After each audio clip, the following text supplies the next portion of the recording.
Hey guys, Nexus here. This is going to be a video that's a quick rundown on Season 1, where we are at with it, and what it's going to mean.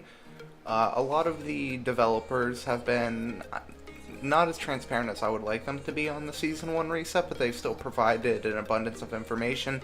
I think the terminology they're using to convey what they're trying to do across to the public is a little, lacking, because what they're making it sound like they're doing and what they're actually doing seem like two entirely different things. So basically, with Season 1 is going to come a rank reset. Everyone's going to get a fresh start of their ranks. You will be keeping your champion mastery, so like if you're level 13 with a certain champion, you're still going to be level 13 with that champion, and you're going to still have your overall level. Like I'm 47 right now, I'll be 47 during Season 1. Also, if you're confused to why I'm referring to it as Season 1, it's because we're currently in Season 0, since this is more of a test season to really see how the ranking system works and what needs improved on for the next season. So one of the things that they're going to be changing is they want to be adding champion mastery skins, cosmetic things, which I'm always for cosmetic things. I don't mind them. It doesn't really change the gameplay aspect of the game, but allows you to make a character more personalized to your own liking. Yeah, so I have no problem with that. They also said they have about 4 new champions in the work currently. They have a planned like 14 to 16 new champions to be coming in the year of 2017, so that's like one every 3 weeks basically. And here's where things get weird. They want to add, I guess the best way to call it is a mastery card. We're gonna use, who shall I use for example? Let's say Fernando. You've mained Fernando, and your favorite ability as Fernando is your Q, the fireball that does damage, does more damage the more people it hits, also slows them down and inflicts burn damage. You can create a champion mastery card. I don't know what exactly to call it, but it's going to allow you to specialize your character in your queue. It's going to be another item that you pick at the beginning of the game. It's going to be like a deck. You're still going to have your regular deck. It's not replacing decks, but you're going to be able to pick up another card to make one of your abilities stronger. This card also has several tiers of leveling up. There's throwing around 5 levels, where if you get a duplicate of the card, it, gains more power, it becomes a more powerful card, and then you can also use in-game gold, which is something that we've been looking for a while, because we have a lot of gold and not a lot to spend it on, because most of the skins you can buy with gold are just color changes, really. But yeah, you'll be able to upgrade the card with gold, and these increases will, progressively go up. And they've also talked about passive increases. This is where things get a little weird. I'm not entirely certain if they mean this for all the cards in a deck or just a mastery card. They were talking about adding passives onto cards, such as a little extra damage, maybe like a 0.2% extra damage per level, and when you get upgraded 5 times, you get 1% extra damage. Very small but passive abilities, almost as if they are runes if you played League of Legends at all. If you haven't played League of Legends, runes are basically these very small bonuses you can have, and as you play the game more, you get more of them, and you create a bigger and bigger rune page. There obviously is a maximum to it. It's not like you can, you start at 0.2% damage, and then all of it, if you keep playing the game for like every day for a year, it's not like at the end of the year you're going to have plus 10,000% damage or anything ridiculous like that. It'll be capped at like an extra 1% damage or something like that. Small bonuses, very similar to decks, that will allow you to customize your character and play your character in more of the sense that you want to.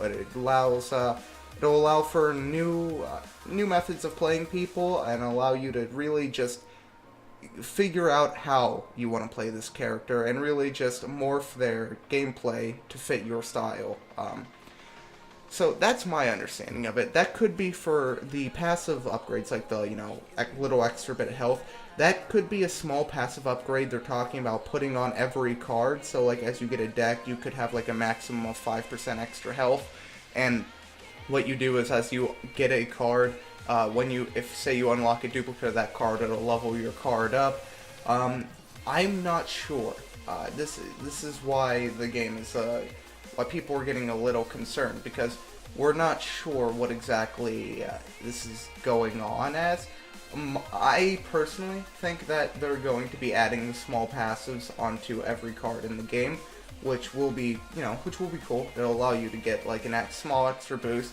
And the reason I think they're putting on every card in the game is because in developer Q&A they talked about how some cards are not used as much and maybe overall not as useful as other cards.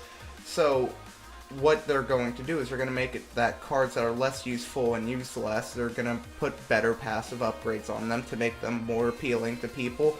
And maybe you'll build a playstyle around that, and you'll play in a different method, or you'll have several deck setups where, you could play a dodge roll Cassie, or you could play a Cassie that just her disengage, the right click that knocks people back, is just sends them to fucking Neptune. It just will open up new pathways for you to experience characters in a different sense. But as far as how this is going to affect overall gameplay and the balance that's going to go behind it, I'm a little iffy about it, because if they are putting passives on every card in the game, that's about 390 cards, I believe, is what we're at. And balancing all of those is, it's going to be a little tricky. But if it is just on that one champion mastery card that allows you to upgrade one of your abilities, then it makes perfect sense, It's just very, very tiny, like, passive upgrades. It won't change the dynamic of the game too much, and overall, I think it'll be a nice add to the game to allow you to specialize in a character, or specialize in an ability of a character. But as far as what they're exactly planning, a lot of the stuff is still in the works right now. What I'm saying right now could be completely outdated, and the high-res team could have just completely scrapped the whole idea of these cards. Because I know there's a lot of people saying that this is pay to win. Oh, they're going to charge you for the cards, you're going to need coins to upgrade your cards just to be on the same or level playing field with other people, blah blah blah. But it's not like it's gems to upgrade the cards, it's coins to upgrade the cards. And you can also get duplicates from the Radiant chest, which you get, just by playing the game, leveling up and things like that. And I don't think it's going to make the game pay to win, because I believe it's going to be like League of Legends with their runes, where if you don't have a rune page at all, so say you don't have any cards upgraded whatsoever, it's not going to place you with a guy that has a fully completed rune page. I believe they're going to implement a very similar system. Also, in the update, that's a perfect lead-in to the last thing I need to talk about, and it's only going to take me a minute or two. They are going to be changing the matchmaking system. I don't know exactly what they're going to be changing about the matchmaking system, but I think they're going to make it a bit more fair and a bit less difficult to actually rank up. Because if you've noticed, there's this issue where it seems like you're being placed against people with skewed competitive ratings. Like, you could have a 4,500 competitive rating, but then you have a guy with like 3,700 in your game, and it just doesn't make sense.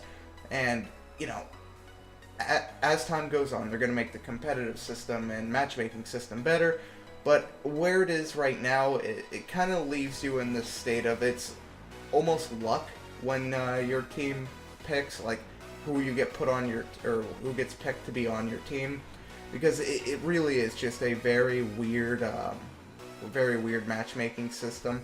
I'm not sure exactly how it's working, but I'm able to queue with a friend of mine who has like a 3,200 matchmaking rating, and I have a 4,600 at the moment, at the time I'm recording this, but it's probably gone way down by now because I'm queuing with a guy with 3,200.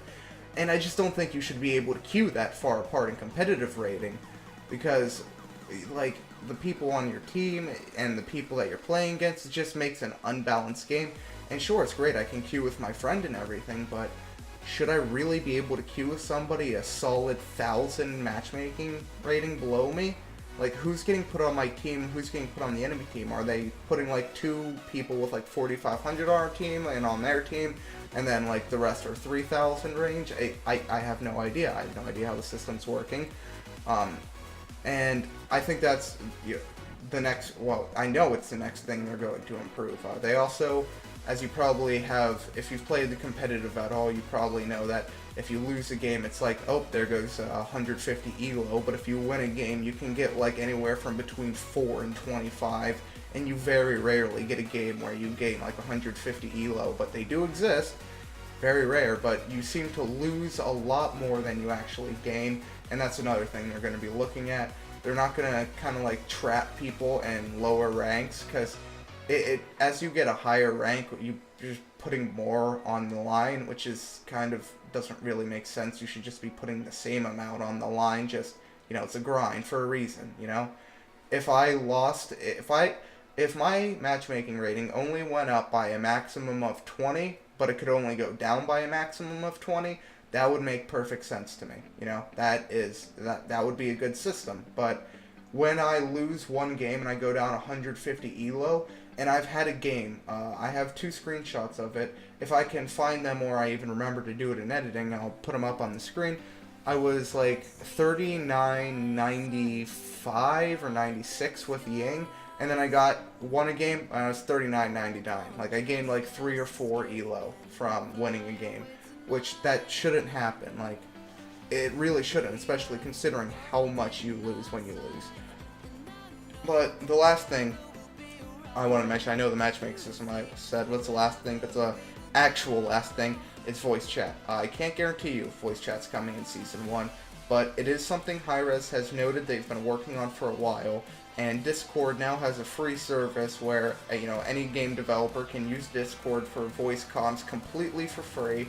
So I see no reason that Season 1 should come out before voice comms, or VoIP, or in-game voice, whatever you refer to it as. So there's no reason it shouldn't be in the game right now, but there's absolutely none at all that it should not be out by Season 1. I highly, or just strongly believe that they're going to, you know, actually create a voice chat before the game goes into Season 1. And along with that, I just want to say, anyone who's like, oh, we don't need a voice chat, I don't want to hear angry kids yelling at me, or, you know, South Americans yelling at me in Spanish, there is a mute button. It's the same way CSGO works, you know. CSGO, you always get that, like, one creature on your team where it's just making these, like, weird growling noises into your mic. Just mute the guy and move on. So yeah, that is it for this video. Kind of a longer one, but I had a lot of information to convey. I'm trying to make this shorter than the Paladins Q&A about this topic. I also wanted to just cover some of my thoughts and what else was going on. So I do hope you enjoyed this video. I hope you check out some of my other Paladins videos. Having a lot of fun with the game. It is a fantastic game, just phenomenal, and I can't wait to bring you guys more. So hope to see you in the next one, and peace out. Have a great day. Hold me close till I get up. Time is barely on our side. I don't wanna waste what's left. The storms we chase are leading us, and love is all we'll ever trust. Yeah, no, I don't